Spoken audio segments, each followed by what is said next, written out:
de um líquido com células, né, de uma suspensão com células, eu não vou fazer uma deposição uma a uma, eu vou fazer uma deposição em que isso aqui vai fazer roboticamente, depositar aquele líquido, e aí, né, aqui já é um molde, aqui é uma estrutura mais moderna que a gente está trabalhando, e aí eu consigo, em cada uma dessa coluninha, ter 96 esferoides teciduais, ou quantos forem. Então, forma que eles vão depositando, eu já mostro em seguida. Aqui são otimizações que a gente está fazendo nessa estrutura, então a gente começou com uma estrutura bastante, eu diria, grosseira, e foi evoluindo, e essa aqui é a estrutura que a gente já vai começar a testar também daqui a um tempo, não demora muito. A gente pensou no honeycomb, que é a colmeia. Porque é a estrutura mais otimizada que tem do ponto de vista geométrico. E mais,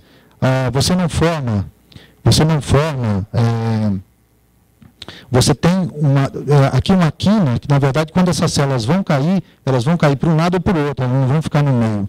Então você vai ter uma uniformidade maior na distribuição dos tecidos, dos esferoides, não só no diâmetro, né, como também no número de células que vão compor isso. Tá? Então a gente está testando vários tamanhos, porque pode servir para vários tipos de células diferentes. E qual é a grande vantagem disso? Isso aqui é feito diretamente em prototipagem rápida, que são equipamentos que a gente já tem disponível, com uma precisão de 16 micras por camada.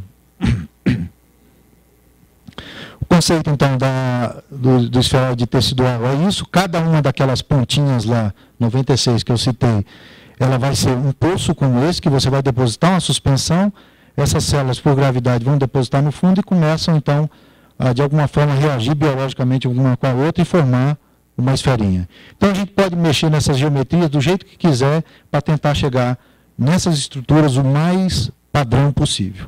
Tá? Aqui, qual a grande vantagem? Que então eu posso fazer isso aqui de maneira que a deposição seja em massa. Então eu tenho centenas, milhares de esferoides desses para compor um órgão, de maneira rápida. Isso aqui é uma vista de cima, como ela ficaria. Né?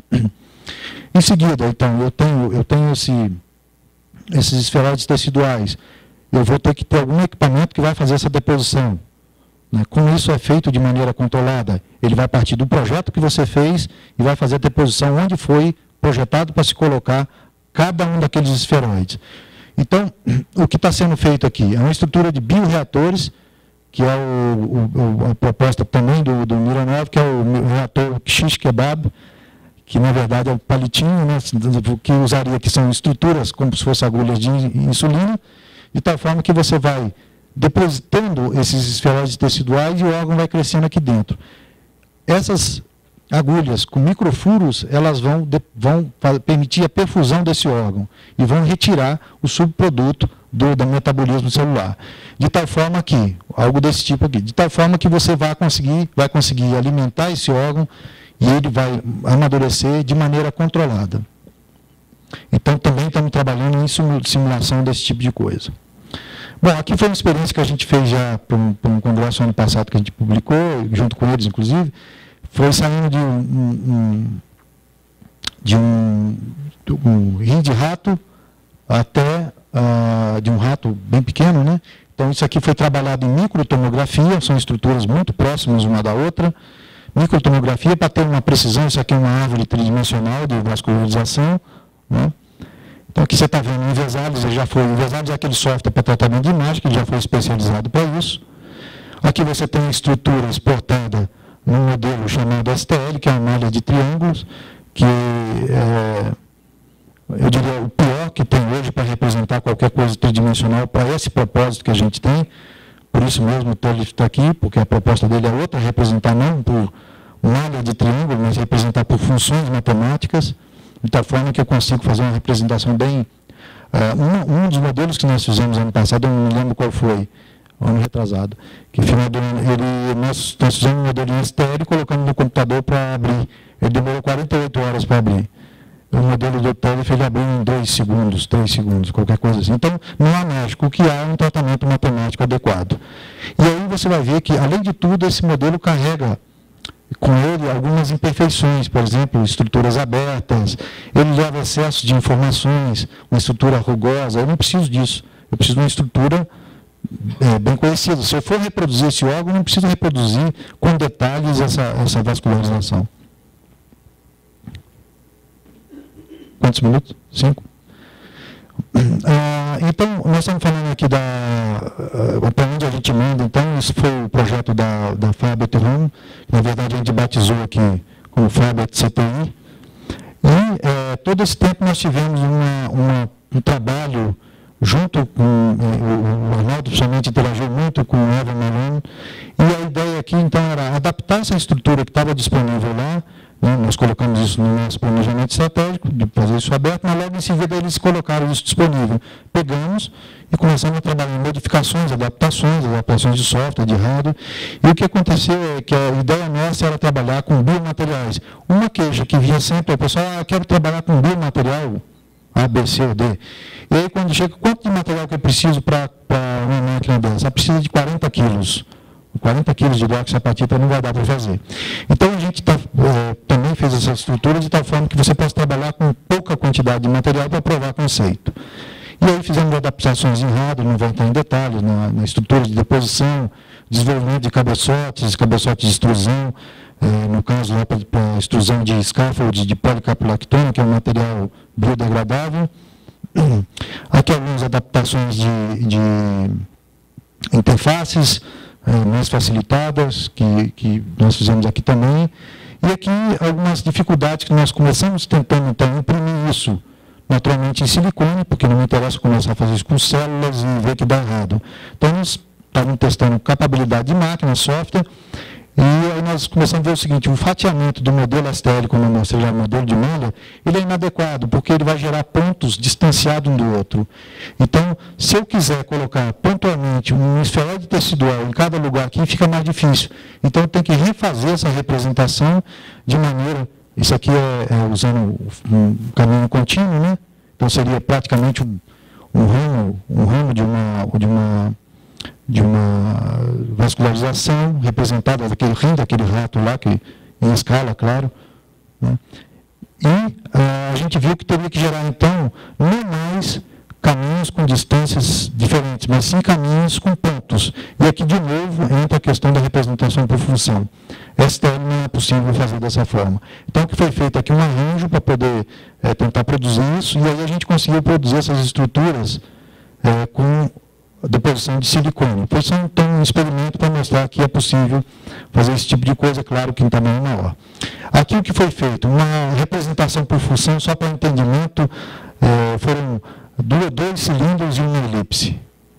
De tal forma que a gente pudesse juntar essas, só para ver que é possível você representar alguma coisa daquele tipo matematicamente. Então, com 3 equações aqui, 2 equações iguais, uma diferente, eu consigo representar essa estrutura.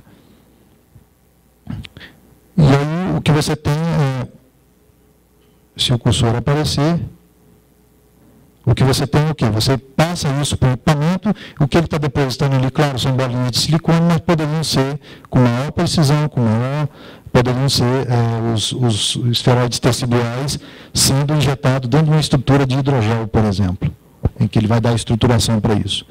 Tá? E aí você faria isso de maneira muito rápida, você faz isso de maneira muito rápida, muito pontual, e aí eu tenho como criar toda a vascularização. Aí alguém vai perguntar, como é que você vai chegar nas estruturas para uma microvascularização? Não é preciso, porque o tecido se organiza e ele mesmo cria a microvascularização. Então a gente tem que trabalhar até um nível e o resto deixar que o organismo se acerte. Essa é uma máquina que chegou agora 15 dias atrás, que o pessoal da Carolina do Sul mandou para cá para a gente tentar mexer no hardware e software dela. Essa máquina não chegou nem na universidade lá, eles desviaram para cá porque eles não têm gente especializada em software e hardware. Está um pouco difícil trabalhar porque as estruturas estão todas, são subsistemas separados. Então, foi uma montagem que foi feita, na verdade, um projeto que o Mironel fez, e isso a gente vai ter muito trabalho para fazer funcionar como deveria realmente, integrando todos os subsistemas. E por que veio para cá? Porque, naturalmente, a gente que trabalha com tecnologia da informação e conheceria um pouco mais.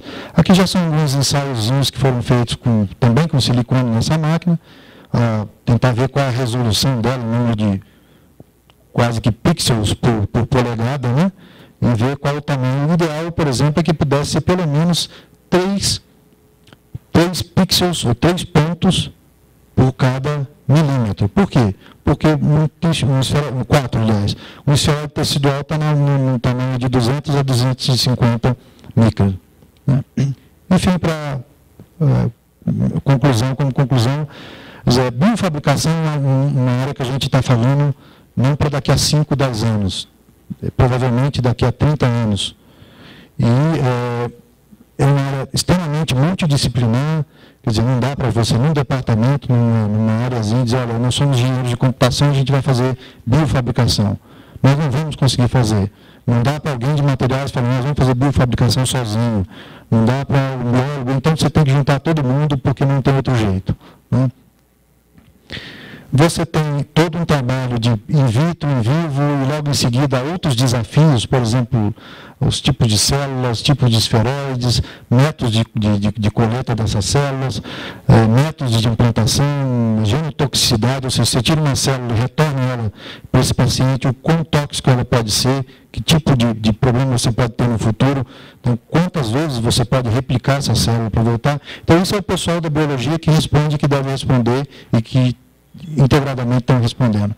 A integração dessas plataformas, que a gente está chamando também de plataformas abertas, é muito interessante, porque essas mesmas duas máquinas que vocês viram aqui, uma montada experimentalmente, a outra também lá, você vai em algumas empresas, elas começam a vender isso, dizendo que custa 250 mil euros. O que tem ali por trás para ser 250 mil euros? Não faz nada a mais do que o que essas duas máquinas têm aqui, que custa, na verdade, também o Evan vai mostrar, alguns milhares de dólares, mas muito pouco.